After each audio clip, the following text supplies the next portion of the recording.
కాబట్టి ఇక్కడ ఎంత సమయం మనం చేస్తున్నాము అనేటటువంటి విషయం కంటే ఎంత శ్రద్ధగా మనం చేస్తున్నాము అనేటటువంటి విషయం చాలా ముఖ్యం.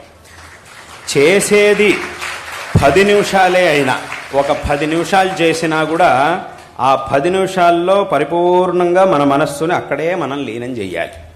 ఆ 10 నిమిషాలు చేసేటప్పుడు కూడా లౌకికమైనటువంటి విషయాల గురించి మనం ఆలోచించకూడదు. అంటే ఆ దేవుడి గదిలోకి వెళ్ళి దేవుడిని ముందు కూర్చోవడం కంటే ముందే మన మనస్సులో ఒక సంకల్పాన్ని చేసుకోవాలి. ఏమిటి అంటే, ఇప్పుడు నేను దేవుడి దగ్గరికి వెళ్తున్నాను, ఓ 10 నిమిషాల పాటు దేవుడి ముందు కూర్చోబోతున్నాను, పరిపూర్ణంగా నా మనస్సుని నేను భగవంతుడి పాదార విందాల్లో ఉంచబోతున్నాను.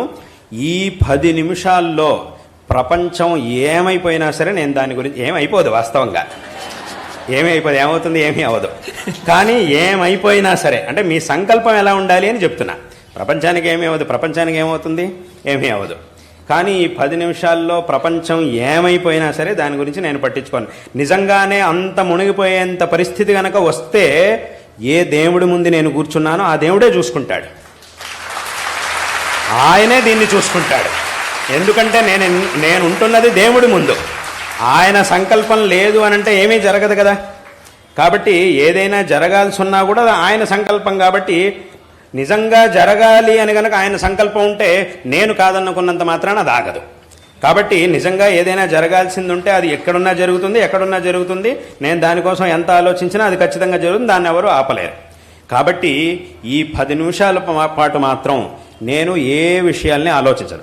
మళ్ళీ 10 నిమిషాలు అయిన తర్వాత మళ్ళీ బయటికి రానే వస్తాను. వచ్చిన తర్వాత మళ్ళీ ఈ విషయాలన్నింటి గురించి ఆలోచించడం, చదువు, ఉద్యోగం, ఈ విషయాలన్నిటి గురించి కూడా ఆలోచించడం అనేది ఉండనే ఉంది ఆ 10 నిమిషాలు. కానీ ఈ 10 నిమిషాలు మాత్రం నేను ఏ విషయాల్ని పట్టించుకోను అని దృఢంగా సంకల్పం చేసుకోవాలి. ఎందుకు సంకల్పం చేయాలని అంటున్నాను అంటే, సంకల్పానికి చాలా బలం ఉంటుంది.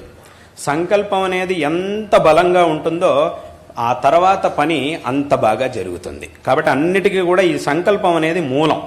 ఎంత దృఢమైనటువంటి సంకల్పాన్ని మనం పొందుంటామో పని అంత బాగా జరుగుతుంది, అంత చక్కగా మనం పనిని చేయగలుగుతాం. కాబట్టి ఇప్పుడు ముందే ఇలా ప్రతిరోజు ఆ 10 నిమిషాల పాటైనా భగవదారాధన చేయడం కంటే ముందే సంకల్పాన్ని దృఢంగా చేసుకోవాలి. చేసుకుంటే గనక ఇప్పుడు ఇవాళ కాకపోయినా, రేపు కాకపోయినా, ఎల్లుండి కాకపోయినా కొన్ని రోజుల్లోనే ఈ పరిపూర్ణమైనటువంటి దృష్టిని భగవంతుడి మీద ఆ 10 నిమిషాల్లో పెట్టి చేయగలిగేటటువంటి సామర్థ్యం మనకు వస్తుంది. మన బుద్ధి తప్పకుండా అక్కడ నిలుస్తుంది, అందులో ఏమాత్రం సందేహం లేదు. కాబట్టి అందరూ కూడా ఇలా చేయాలి.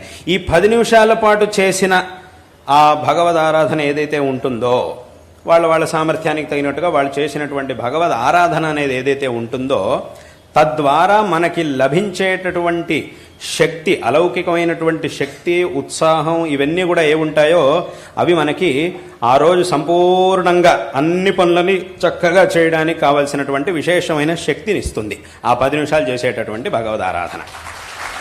కాబట్టి ఇక్కడ మనం ఎంత సమయం చేస్తున్నాం అనే దానికంటే ఎంత శ్రద్ధతో, ఎంత దృష్టితో చేస్తున్నాం అనేది చాలా ముఖ్యం. అంటే ఇప్పుడు ఒక ఉదాహరణ చెప్పాలంటే, ఏదైనా కొన్ని గంటల పాటు పని చేయాలంటే శరీరంలో శక్తి ఉండాలి. శరీరంలో శక్తి ఉండాలి అంటే ఆహారం తీసుకోవాలి. ఆహారం మాత్రం ఎంతసేపు తీసుకుంటాం అని అంటే కాసేపు మాత్రమే, ఓ 15 నుంచి 20 నిమిషాలు, అథవా ఎక్కువ అంటే అరగంట సేపు ఆహారం తీసుకుని తర్వాత ఎన్ని గంటలు పనిచేస్తున్నారో చాలా గంటల పాటు పనిచేస్తున్నారు. అంటే అన్ని గంటల పాటు పనిచేయాలంటే, ఇప్పుడు 5 గంటల పాటు పనిచేయాలంటే 5 గంటల పాటు కూర్చొని భోజనం చేయక్కర్లే. 5 గంటలు కూర్చొని భోజనం చేస్తే ఇంకా వాడు పనిచేయడానికి పనికిరాడు, దేనికి పనికిరాకుండా పోతాడు. కాబట్టి నేను 5 గంటలు పనిచేయాలండి, కాబట్టి 4 గంటలైనా భోజనం చేయకపోతే ఎలాగా అని అనడానికి వీలేదు. 4 గంటల పాటు ఎవడు భోజనం చేయాలి. 5 గంటలు పనిచేయాలన్నా కూడా భోజనం మాత్రం చేయాలి. దానికి కావాల్సిన శక్తి కావాలంటే ఆహారం తీసుకోవాలి. ఆహారం తీసుకునే సమయం ఎంత అంటే 15 నుంచి 20 నిమిషాలు, అరగంట, అంతే, అంతసేపు మాత్రమే. కానీ దానివల్ల మనకి లభించేటటువంటి శక్తి ఏదైతే ఉందో ఆ శక్తి ద్వారా మనం చేయగలిగేటటువంటి పని మాత్రం అన్ని గంటల పాటు ఉంటుంది. అదేవిధంగా ఒక 10 నిమిషాల పాటు ఈ ఉపాసనని చేసినా కూడా, పరిపూర్ణమైనటువంటి దృష్టితో ఉపాసనని చేసినా కూడా, దానివల్ల మనకి లభించేటటువంటి శక్తితో తర్వాత మనం ఎన్నో గంటల పాటు ఆ భగవద్ అనుగ్రహంతో చాలా పనులని మనం చక్కగా చేయగలుగుతాం. కాబట్టి ఈ విధంగా ఉన్నటువంటి సమయాన్ని ఖచ్చితంగా ఇలా వినియోగించుకోవచ్చు. ఆ 10 నిమిషాలు కూడా సమయం లేదు అని మాత్రం ఎవరు అనడానికి వీలేదు. ఎందుకంటే ఖచ్చితంగా 10 నిమిషాల సమయం రోజుకి ఖచ్చితంగా ఉండనే ఉంటుంది. ఎన్ని పనులున్నా కూడా, ఏమున్నా కూడా ఆ 10 నిమిషాల పని అనేది తప్పకుండా, 10 నిమిషాల సమయం అనేది తప్పకుండా అందరికీ దొరుకుతుంది. కాబట్టి అందరూ కూడా ఈ రకంగా ఆ శక్తికి తగినట్టుగా అందరూ కూడా, శక్తి, సమయం దీనికి తగినట్టుగా అందరూ కూడా భగవదుపాసన చెయ్యాలి. ఇప్పుడు రోజు ఏదో స్కూల్కి వెళ్ళాలి, కాలేజీకి వెళ్ళాలి, ఉద్యోగానికి వెళ్ళాలి అనేవాళ్ళు ఇలా చేయాలి.